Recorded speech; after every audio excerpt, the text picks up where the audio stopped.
Hey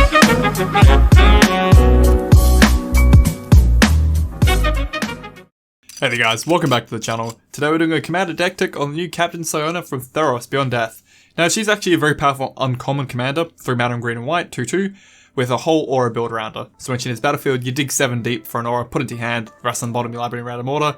But whenever an aura you control becomes attached to a creature you control, create a 1/1 token. So pretty much we're all about just loading up creatures Voltron style, making them a big genuine threat, but while we're doing that we're generating a reasonable army on the side. It's kind of a budget deck as well at the same time. Now, I will say, I'm sorry now, I have a bit of a headache. That's why the lighting is very moody. Alright, we've got 3 themes to cover here. Sigil Captain is just a great interaction with the commander. If a creature enters our battlefield, it's 1/1, give it 2 counters. That's all your commander creates. So if your commander is creating 3/3 tokens out of nothing, your opponent's going to have to deal with that pretty quick. We run, of course, all the enchantments and buff creatures based on other enchantments control, so things like Ethereal Armor, run plenty of them. And we have a little infinite combo of Shielded by Faith, which we will cover now. So the idea is with Shielded by Faith, it's a 3 mana enchantment, but whenever a creature enters battlefield, you may attach the shield to it. Now with the commander's wording, whenever an aura becomes attached to a creature, you create another token. But another token's entered the battlefield, Shielded Faith sees it, and can move on to that token. But then again, your commander sees that, creates another token, and it's just a loop of the shield chasing another token. You can end it whenever you want because it's a May, so you pretty much just create an army big enough to cure your opponent or create infinite if you want to. But you don't have haste, well green and white doesn't really do haste, so you just have to wait till next turn. Nice. Right, so we can generate an army in addition from our commander, so things like Archon Sun Grace, it's a 4 mana Archon, cool creature type though, but pretty much when our enchantment enters the battlefield on our control, we get a 2/2 token, and as long as the Archon's around, the tokens have lifelink, and it's the best part, enters. I would always rather have enter than cast, because you can flick it and abuse some enchantments. Ajani is chosen, same effect, whenever an enchantment enters our battlefield, we get a 2/2 token. Still Empty Throne, whenever we cast an enchantment, we get a 4/4 Angel. And since we're generating a few tokens, mainly through our commander, Divine Visitation is just a bomb here, again, another enchantment, but tokens become 4/4 Angels with Vigilance and Flying instead. Big threat right there. Alright, so the Bearers. These are the creatures that you want to load up with tons of enchantments. These guys get out of hand very quickly and their power and toughness just ramps up. So Eidolon can be put onto another creature or just by himself, but he gets 1/1 for each other enchantment you control. Now, that counts himself, he's a huge bomb. Core Spirit Dancer, for every enchantment on it, it gets +2/+2, but whenever you cast auras, you can draw cards. So it's doing both there, it's a draw and a beatdown. Gatherer of Graces, similar effect, every aura on it gives it +1/+1, but you can sack an aura to regen it. Can become a really big problem for your opponent to deal with, like a pain to remove. Good old Gladecover Scout, it's just a 1 mana 1/1 hexproof. Good building blocks right there, just dump a few good things on it and you're fine. Yevi My Enchantress, this is kind of interesting when you think about it. It's just a generic 2/2, but it gets 1/1 for each enchantment in play. Doesn't say aura, so just all enchantments, and doesn't say who. Your opponent's 2 will buff it. So really, this could be quite easy in our deck. A 3 mana 7/7 to 10/10, very easy. Or Nalid, try and say that a few times. 3 mana 2/2, little creature, beast. Creature with power less than him can't block him, and he gets 1/1 for each aura on the battlefield. Now this is the best bit. The aura doesn't have to be on him, and again, it doesn't care whose aura it is. Count your opponents. Really fun little card. And getting to the big boys here, Heavenly Blade Master. It enters the battlefield, you pretty much dump all your auras and equipment onto it, and other creatures you control get 1/1 for each aura and equipment attached to the Blade Master.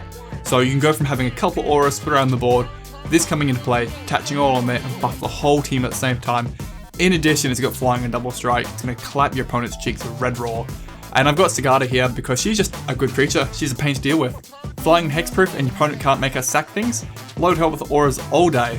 Now the actual auras and stacking effects. Now Helm of the Gods is the only non-aura here, but it gives a creature equipped 1/1 for each enchantment you control. For a equip cost of 1, that's pretty good. All That Glitters buffs a creature by 1/1 for each artifact and enchantment we control. Ancestral Mask gives a creature 2/2 for each other enchantment on the battlefield. Again, it counts everyone's at the same time. Sage's Revere, it's a 4 mana enchantment. Equipped creature gets +1/+1 for each aura you control that's attached to that creature, so you can really multiply up its power and toughness. But when it enters the battlefield, you draw a card for each aura you control that's already attached to that creature. So it's a great mid-late game, draw a ton of cards. Armadyl Cloak, just love it. It's 2/2 trample, but not lifelink. It is just gaining of life, so it does stack with life gain if you want to get a lot of life that way. Spirit Mantle, absolute bomb, gives our creature +1/+1 on pro creatures you can put on anything.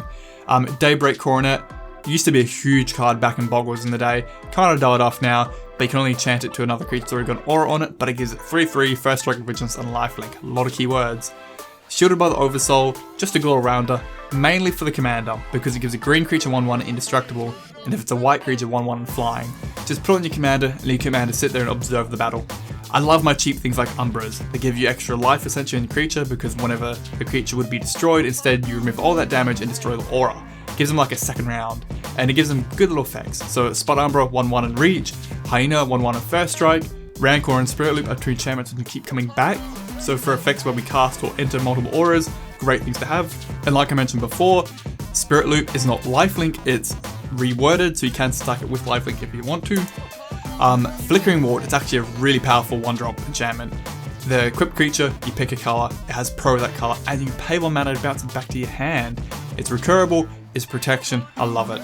Spectral Ward gives enchanted creature +2/+2 in pro all colours, but it doesn't remove the auras. This pretty much means this creature is going to kill you if you don't deal with it now. Angelic Destiny gives a creature 4/4, makes it an angel, gives it flying and first strike as well, and it comes back to your hand when it dies. And of course, I've got to mention Eldraz's Conscription. Gives an enchanted creature 10/10 and Annihilate 2 and Trample.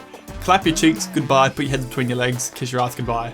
Alright, Flicker Form can be a really abusive enchantment in this deck. It just enchants a creature, but you pay 4 mana, you remove the enchanted creature and all auras attached to it from the game. At the next end step, you return that card to play under its owner control. If you do, return all auras that can be legally put back onto it. Now, the main thing is, let's say we have just a little Aura Annihilate here, got a couple little Umbras on him, so he's buffed up a little bit, and plus the Flicker Form, but we also have a draw effect based on how many enchantments we have entering the battlefield. So you can flicker the creature, the Annihilate comes back in, his legal auras come back, which would be the Umbras and the Flicker Form again. 3 auras come back on him, one of you drawing mechanics sees it, you draw 3 cards just from flickering your creature. It can become a very strong draw engine very quickly. A card I've always wanted to try in Commander, and it's hard to make work, is Autumn Tail. The idea is, if you've got a couple of enchantments on it, you can flip it, and once it's flipped, you can pay 1 mana to move target enchantment, enchanting a creature to another creature. Now, I've tried using Commander, it doesn't work for removal pieces like Oblivion Ring, because they do their effect on the entry, not moving, but it's good for buffing enchantments, and it doesn't care who. It says enchanting a creature to another creature, so you can steal enchantments with it, but how often do you come across buffing enchantments in Commander that aren't removal? So I'm not so sure about it, but I'm putting it here because I want to give it a go. Now, removal, of course, because we're an enchantment deck, I've included many enchantment pieces, because we have reductions and draw based on enchantments later on. So, Darksteel Mutation, Song of the Dryads, they're for your enemy's commander, put them on there, watch them cry.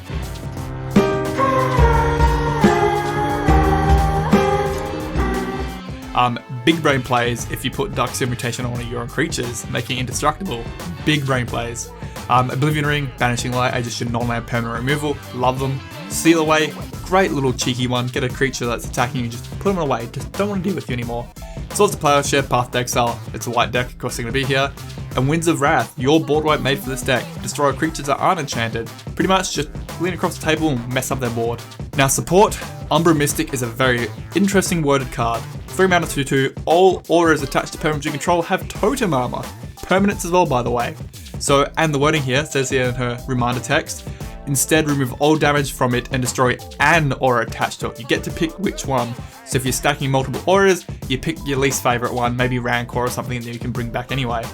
We run a couple of tutors, Open the Armory, Idyllic Tutor, thank god I got reprint. Just get your favorite enchantments out of the deck at the time. Aura Touch Mage is a spicy one. So it's 6 mana, 3/3 when it enters the battlefield. Search your library for an aura card that could enchant it. If the Aura Mage is still in play, attach the aura to it, otherwise put it to your hand. Just saying, Eldraz's Conscription. Sun Titan is just a behemoth of a workhorse in this deck. Most enchantments are 3 mana and under, whether it be buffing enchantments, removal enchantments, just it's made for this deck. Retether lets you turn any creature in your deck to Exodia the Forbidden One by just returning all your auras from your graveyard back to play, just load them up on one creature and just go, hello there.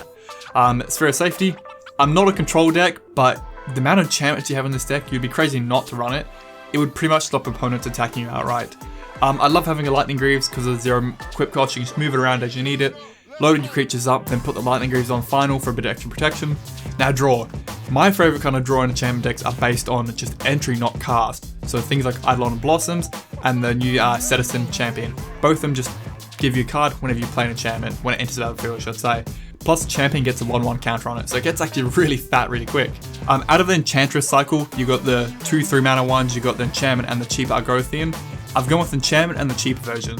mainly because the cheap one here, she is built-in protection, Shroud, and we're not going to enchant her directly, she's just here for draw. And the Enchantress's presence is just an enchantment, won't die to creature removal. These two have a better chance of surviving. And of course, we're going to try the new Calyx, pretty much +1 all day long, dig 4 deep for an enchantment, simple as that. And a card I really want to give it a go, Season of Growth. 2 mana enchantment, whenever a creature in the battlefield, you scry 1, but whenever you cast a spell, it targets a creature you control, draw a card. So every time you load an enchantment onto one of your other creatures, you draw a card. Could be fun. Right, reduction. Plenty of them in enchantment. Hero of the Pantheon just makes your enchantments 1 less and you gain life. Hero of Iros just makes your auras cost 1 less, and if you target him, you start building counters on him with a heroic mechanic, so he could be a beatdown if you want to as well. Starfield Mystic makes your enchantments 1 less as well, and if enchantments start going to your graveyard, you can buff him up too. That one is less likely, of course, to occur. The brand new Transcendent Envoy, just auras cost 1 less for you, and that can also get reduced itself because it is an enchantment. And Dathnia, she could be another beatdown option too. 2/2 First Strike Vigilance Lifelink for 3 mana, but she makes a reduction as well. Alright, onto Ram. Nisian Wanderer I think is going to be a great card in Commander. Constellation, whenever enchantment enters the battlefield, not cast, enters, look at the top 3 cards of your library, put a land from among them into your hand, and the rest on the bottom of your library. In this deck, we should be digging for a land out of the top 3 constantly. It's going to be great fun. Add something like Burgeony, then every time an opponent plays a land, we get to play a land. Thanks to the Wanderer, we should have tons of lands in our hand. And because we're an enchantment deck and we care about the number of enchantments in existence, I've gone with Enchantment to Ramp, which I rarely do in Commander because you don't want to get 2 for 1.